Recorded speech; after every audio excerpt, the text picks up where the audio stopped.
इनको पिताजी को चीफ मिनिस्टर बना दिए, अम्मा को चीफ मिनिस्टर बना दिए, बेटा को डिप्टी सीएम बना दिए, एक और बेटा को स्वास्थ्य मंत्री बना दिए, बहन को राज्यसभा भेज दिए, मामा को लोकसभा भेज दिए, एक और मामा को राज्यसभा भेज दिए। जब माई माई करते थे तो हम तो हमेशा जिता के भेजे थे। जब A to Z की बात किए तो उसमें बजरंग दल, विश्व हिंदू परिषद, RSS सब आ गया। तो कहाँ कुर्दी में जीत पाए, कहाँ गोपालगंज में जीत पाए? शाहबुद्दीन परिवार के साथ उन्होंने क्या किया? अनवारुल हक साहब के परिवार के साथ क्या किया? अब्दुल कयूम अंसारी साहब के परिवार के साथ क्या किया? एक्स CM अब्दुल गफूर साहब के परिवार के साथ क्या किया? तस्लीमुद्दीन साहब के परिवार के साथ क्या किया?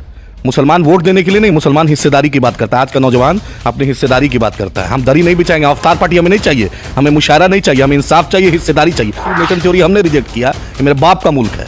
डंके की चोट पे चुनाव भी लड़ेंगे, जीतेंगे भी, काम भी करेंगे। हम ना भाजपा से डरते हैं ना RSS से डरते हैं। जयराम रमेश जी को बोलिए कि उनके जो राहुल गांधी अमेठी से चुनाव हार गए थे तो वहां पर और वैनवाड़ में 50% मुसलमानों की आबादी थी, तब राहुल गांधी को संसद का पास मिला। जयराम रमेश आज तक वार्ड काउंसिलर का चुनाव लड़े हैं?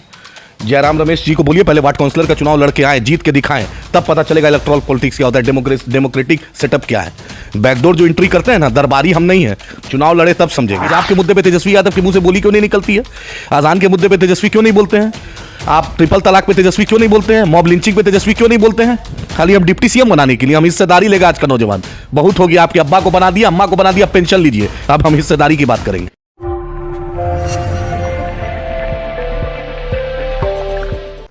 गुजरात में विधानसभा चुनाव हुआ और दिल्ली में MCD चुनाव हुआ। दोनों तरफ पूरे दमखम के साथ MIM चुनावी मैदान में उतरी हुई थी, लेकिन दोनों जगह ऐसा कुछ भी नहीं देखने को मिला। अभी हमारे साथ मौजूद हैं बात करने के लिए MIM यूथ प्रेसिडेंट और प्रवक्ता हैं MIM के। बहुत बहुत स्वागत है आपका हमारे चैनल पे। चलिए, अस्सलाम वालेकुम। दोनों जगह आपकी दावेदारी मुकम्मल रूप से थी कि हम सीट जीतेंगे, लेकिन हाथ तो कुछ भी नहीं लगा। कोशिश किए हम लोग तो कांशीराम जी को मानने वाले हैं। पहला चुनाव हराने के लिए, दूसरा, पहला हारने के लिए, दूसरा हराने के लिए, तीसरा जीतेंगे। इतना हड़बड़ क्या है? अच्छा, जद्दोजहद जारी रहेगी इंशाल्लाह। जद्दोजहद आपने कहा कि जारी रहेगी, लेकिन लगातार आप चुनावी प्रचार में थे। दिल्ली MCD चुनाव में भी आप कड़ी मेहनत कर रहे थे, आपके सारे दिग्गज यहाँ उतर चुके थे, और उसके बाद भी अगर आपको कुछ नहीं हाथ लगा तो ऐसा क्या लगता है कि आपको इतना वोट दिया आवाम ने, उसका हम शुक्रगुजार है, एहसानमंद है। और सारे नहीं लगे हुए थे। जो 3 भाग में चुनाव हो रहा था, बिहार में कुर्नी में हो रहा था, MCD आपका हो रहा था, उसके गुजरात हो रहा था, तो बांट बांट के हम लोग थे। अगर सब लग जाते ना तो फिर आप अलग करिश्मा होता। लेकिन चलिए ठीक है, इंशाल्लाह आगे चुनाव होगा, सितारों से क्या करिश्मा होता? पर करिश्मा तो हुआ ना। बिहार जैसे रेगिस्तान में, सीमांचल में 5 साल में 6 सीट उस आवाम ने दिया। बैरिस्टर असदुद्दीन ओवैसी साहब को, अकबर साहब को उसने, उस आवाम ने कबूल किया। ये तो आप करिश्मा ही ना है। जो राजद, जो कांग्रेस की वो सीट थी, 75 साल से बाप दादा वही वोट के आ रहे थे, वही कांग्रेस के सिटिंग MP की माँ चुनाव लड़ी और वो हार गई। यही आवाम की मकबूलियत है, यही आवाम का साथ है। आप दावेदारी की बात करते हैं, चुनाव लड़ते हैं, गुजरात में भी लड़ते हैं, दिल्ली MCD में भी लड़ते हैं, लेकिन नोटा से भी कम स्थिति आपकी रहती है, नोटा से भी कम वोट मिलते हैं आपको। भाई यही सवाल NCP से, समाजवादी से, बसपा से, राजद से, जदयू से भी तो कर लीजिए। कांग्रेस 0 है आंध्र प्रदेश में, कांग्रेस 0 है दिल्ली में, कांग्रेस 0 है सिक्किम में, कांग्रेस 0 है बंगाल में, कांग्रेस 0 है तेलंगाना में। क्यों कांग्रेस चुनाव लड़ रही है? कांग्रेस 0 है त्रिपुरा में। क्यों कांग्रेस पार्टी चुनाव लड़ रही है? 125 साल पुरानी पार्टी है। भाजपा 0 है केरल में, भाजपा 0 है सिक्किम में, भाजपा 0 है आपके दूसरे प्रदेश में, जहां तेलंगाना और आंध्रा में। कैसे भाजपा चुनाव लड़ती है? क्यों लड़ती है? मेरा भी अधिकार है। इलेक्शन कमीशन में जैसे भाजपा रजिस्टर्ड है, कांग्रेस रजिस्टर्ड है, उसी तरह हम भी रजिस्टर्ड है। 2800 पार्टियां हैं इस देश में रजिस्टर्ड। MIM से दिक्कत है? क्यों दिक्कत है भाई? अपने हिस्सेदारी की बात नहीं करेंगे। मुल्क कुर्बानी हमने दिया, स्वतंत्रता सेनानी मेरे बाप दादा थे, आज़ादी हमने दिलाई, जिन्ना का 2 नेशन थ्योरी हमने रिजेक्ट किया। ये मेरे बाप का मुल्क है। डंके की चोट पे चुनाव भी लड़ेंगे, जीतेंगे भी, काम भी करेंगे। हम ना भाजपा से डरते हैं ना RSS से डरते हैं। आपने कांग्रेस का तस्करा किया है। कांग्रेस की स्थिति गुजरात में भी सबने देखी, लेकिन कांग्रेस के एक सीनियर नेता हैं जयराम रमेश, उन्होंने कहा है कि हमारे वोट में सेंधमारी हुई है, और वो सेंधमारी आम आदमी पार्टी और MIM की है। असल बात है कि जयराम रमेश जी को बोलिए कि उनके जो राहुल गांधी अमेठी से चुनाव हार गए थे तो वहाँ पर और वैनवाड़ में 50% मुसलमानों की आबादी थी, तब राहुल गांधी को संसद का पास मिला। जयराम रमेश आज तक वार्ड काउंसिलर का चुनाव लड़े हैं? जयराम रमेश जी को बोलिए पहले वार्ड काउंसलर का चुनाव लड़के आए, जीत के दिखाएं, तब पता चलेगा इलेक्टोरल पॉलिटिक्स क्या होता है, डेमोक्रेटिक सेटअप क्या है। बैकडोर जो एंट्री करते हैं ना, दरबारी हम नहीं है, चुनाव लड़े तब समझेंगे।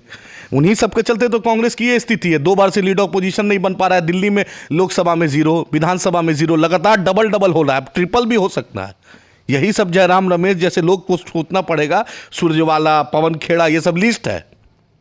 नहीं, अगर कोई पार्टी A to Z की बात करती है तो आप लोग को दिक्कत क्यों होता है कि मतलब A to Z की अगर कोई पार्टी बात करती है तो दिक्कत क्यों होता है? कौन A to Z की बात कर रही है? जैसे बिहार में RJD है, A to Z की बात कर रही है। भाई A to Z की बात करें तो हम तो बोल ही रहे हैं, पहले इनके पिताजी माई करते थे, तो इनको पिताजी को चीफ मिनिस्टर बना दिए, अम्मा को चीफ मिनिस्टर बना दिए, बेटा को डिप्टी सीएम बना दिए, एक और बेटा को स्वास्थ्य मंत्री बना दिए, बहन को राज्यसभा भेज दिए, मामा को लोकसभा भेज दिए, एक और मामा को राज्यसभा भेज दिए। जब माई करते थे तो हम तो हमेशा जिता के भेजे थे। जब A to Z की बात किए तो उसमें बजरंग दल, विश्व हिंदू परिषद, RSS सब आ गया, तो कहाँ कुर्नी में जीत पाए, कहाँ गोपालगंज में जीत पाए? शहाबुद्दीन परिवार के साथ उन्होंने क्या किया? अनवारुल हक साहब के परिवार के साथ क्या किया? अब्दुल कयूम अंसारी साहब के परिवार के साथ क्या किया? एक्स सीएम अब्दुल गफूर साहब के परिवार के साथ क्या किया? तस्लीमुद्दीन साहब के परिवार के साथ क्या किया? मुसलमान वोट देने के लिए नहीं, मुसलमान हिस्सेदारी की बात करता है। आज का नौजवान अपनी हिस्सेदारी की बात करता है। हम दरी नहीं बिछाएंगे, अवतार पार्टी हमें नहीं चाहिए, हमें मुशायरा नहीं चाहिए, हमें इंसाफ चाहिए, हिस्सेदारी चाहिए। बिहार में देखिए आप, विधानसभा का स्पीकर यादव, विधान परिषद का स्पीकर भूमियार, आप उसके बाद deputy CM Yadav, chief minister Kurmi, आपका important cabinet minister Bhumihar, Kurmi, Yadav. मुसलमान क्या करेगा? 20%। तेजस्वी यादव का जिंदाबाद लगाने के लिए खाली है। जब उन्हीं की पार्टी से कोई मुसलमान किसी कॉन्स्टिट्यूंसी से लड़ता है तो आप भी अपने कैंडिडेट को तो उतारते हैं। भाई हम कैंडिडेट कोशिश कर रहे हैं ना, हम तो पहले सीमांचल में थे, सीमांचल तक महदूद थे। उसमें आप अपना चेहरा ढूंढ रहे हैं। क्या नहीं? उसमें आप अपना चेहरा ढूंढ रहे हैं। जब सन ऑफ मल्लाह की जगह है, सन ऑफ यादव की जगह है, सन ऑफ कुर्मी की जगह है, सन ऑफ कुशवाहा की जगह है, सन ऑफ पासवान की जगह है, तो सन ऑफ सीमांचल की भी जगह होनी चाहिए, सन ऑफ पासमानदा की भी जगह होनी चाहिए, सन ऑफ मुसलमान की भी जगह होनी चाहिए।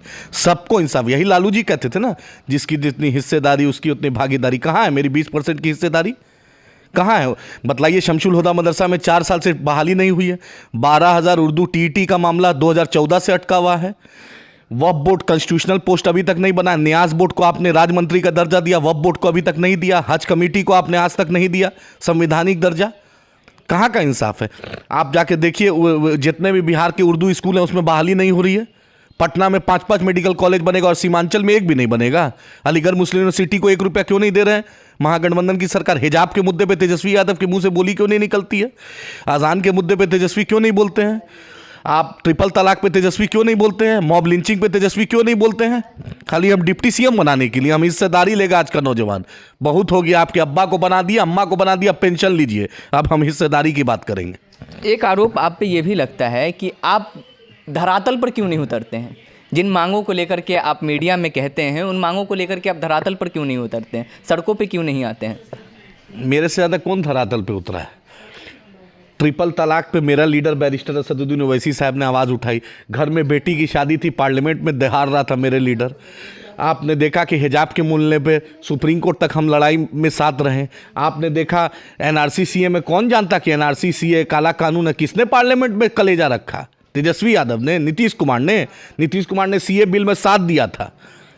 और यही बैरिस्टर असदुद्दीन ओवैसी साहब ने बिल फाड़ा, बोला जो गांधी जी ने किया था वो मैं कर रहा हूँ।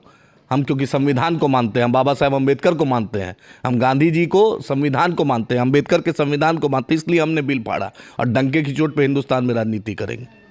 तो एक चीज़ का जो आरोप लगता है आपके ऊपर, B टीम का, कैसे जनता को जाकर के समझाते हैं? अब जरूरतें नहीं है B team, C team, D team, सब खत्म हो गया, वो सब फेज पुराना है। अब कोई B टीम नहीं मानता है। ओखला की आवाम ने वोट दिया 5,000 से ऊपर, बटला हाउस में दिया, गुजरात में दिया, भुज में, सीमांचल में 6 MLA अल्हम्दुलिल्लाह जिताया, तेलंगाना में जिताया, महाराष्ट्र में 25 साल का शिवसेना BJP का MP को हराया इम्तियाज जलील साहब ने। अब कहाँ वो सब दिन गया जो B C T ये सब? आप तेजस्वी यादव से पूछिए, कल तक नीतीश के खिलाफ बोलते थे, कल तक नीतीश जी को अछूता मानते थे, अब क्यों गोदी में ले लिए हैं? अब क्यों गलबैया कर रहे हैं? नीतीश जी ने कहा था मिट्टी में मिल जाएंगे, भाजपा में नहीं जाएंगे, रातों रात भाजपा में चलेंगे। उस पर भी तो सवाल कीजिए, बतलाइए, इंसाफ कीजिए। ये जो अरविंद केजरीवाल जी है, छोटा रिचार्ज भाजपा का, RSS का। छोटा रिचार्ज क्यों कहते हैं? क्योंकि छोटा है, ये बहुत बड़ा खोटा है। आरएसएस का असली जो है ना, असली शैडो यही अरविंद केजरीवाल है। क्यों लगता है आपको हर आरएसएस मुद्दे पे बतलाइए, पूरे मानिटी के इलाके में एक भी स्कूल खुला, एक भी हॉस्पिटल खुला है? पानी अभी ओखला में चलिए आप, 15 रुपए में 20 रुपए में पानी मिल रहा है। आप तो बड़ा बड़ा वादा करते थे, स्कूल खोलेंगे जी, हॉस्पिटल खोलेंगे जी, पानी देंगे जी, कहाँ गए जी? उन्होंने तो वो तो कह रहे कि हमने मोहल्ला क्लिनिक खोला हाँ, है। 8 साल में बतलाइए ना, चलिए ना 8 साल में दिखलाइए ना कि जो अकलियत का इलाका उसमें क्या हुआ। 8 साल कम होता है क्या? 8 साल में मुकद्दर बदल जाता है। चलिए हैदराबाद में, चलिए मेरा जीएचएमसी का कॉरपोरेटर को देखिए किस दिन रात कैसे काम करता है। चलिए मेरा दारुस्सलाम, चाहे हिंदू हो, मुसलमान हो, सिख हो, ईसाई हो, चाहे माथे पर तिलक हो, पगड़ी हो, टोपी हो या क्रॉस हो, सबका सम्मान करते हैं, वही दारुस्सलाम है। इसलिए आज तक 1984 से लेकर किसी की मां नहीं जनी जो हमें लोकसभा में हरा पाया। यही हमारा किरदार है, दामन पे एक दाग नहीं है, एक दाग नहीं है, इसीलिए हम लेकिन ओवैसी साहब अपने भाषण में सबकी बात नहीं करते। हमेशा करते हैं। रोहित मोमिला जो सुसाइड किया था, सबसे पहले किसने पहुंचा? सीमांचल में दलितों की बस्ती में आग लगाए, सबसे पहले किसने आवाज़ उठाई? पार्लियामेंट में दलित का मुद्दा हुआ, जेएनयू का मुद्दा हुआ, सबसे पहले किसने बोला? भीमा कोरेगांव में इम्तियाज़ जलील साहब ने बोला। कल इम्तियाज़ जलील साहब ने स्पोर्ट्स की बात की कि 135 करोड़ हिंदुस्तानी है, मोरक्को और सऊदी अरबिया फुटबॉल खेल रहा है, हम खाली ताली बजा रहे हैं। जिसने आज तक बैट नहीं पकड़ा उसका बेटा वो बना हुआ है बीसीसीआई का चेयरमैन। जिसने आज तक क्रिकेट नहीं खेला उसको बीसीसीआई का चेयरमैन बनाए हुए हैं। कल तो पार्लियामेंट में इम्तियाज़ जलील साहब ने कहा।